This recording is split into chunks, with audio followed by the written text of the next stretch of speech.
Properly skilled and properly licensed plumbers are critical to a healthy and functioning society, as we saw from that video as well. And I think everybody realises how important your role is, not just in the home but in the construction industry and right across our state.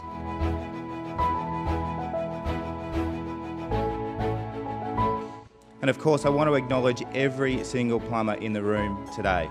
Today is a day that you can be proud of the work that you do, you can be proud of your industry, and you can be proud of your future.